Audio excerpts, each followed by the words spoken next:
آج ہم ایک ایسی دعا کو ڈسکس کریں گے کہ جس کو اگر آپ پڑھنا شروع کر دیں تو اپ ٹو 50% مسائل آپ کے حل ہو جائیں گے۔ Welcome to another episode of قصص القرآن۔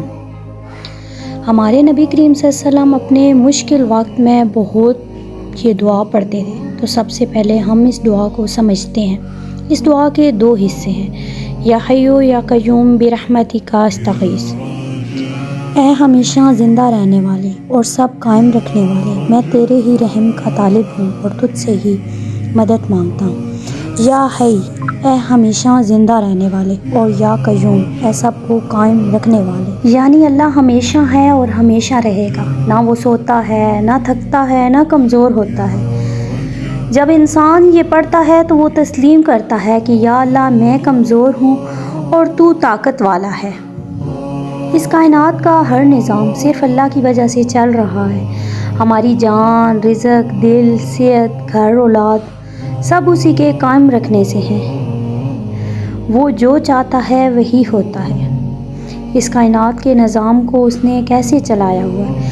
اگر ناظرین ہم اس بات پر غور کریں، اس کی دوسری لائن پر دعا پر برحمتک استغیث، میں تیری رحمت کے سہارے فریاد کرتا ہوں۔ رسول صلی اللہ علیہ وآلہ وسلم نے یہ دعا حضرت فاطمہ الزہرا کو سکھائی۔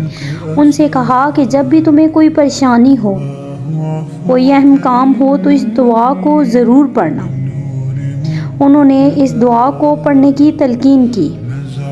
اس دعا کو پڑھنے سے آپ کی زندگی میں کیا چینجز آتے ہیں؟ روحانی فائدے ہوتے ہیں۔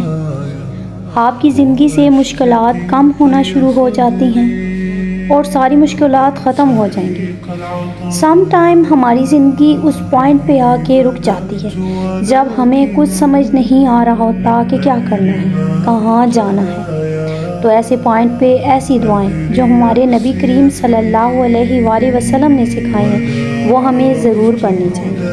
ہمیں زندگی گزارنے کے لیے بس دو ہی چیزیں چاہیے، ایک اللہ کی رحمت اور دوسری اللہ کی مدد۔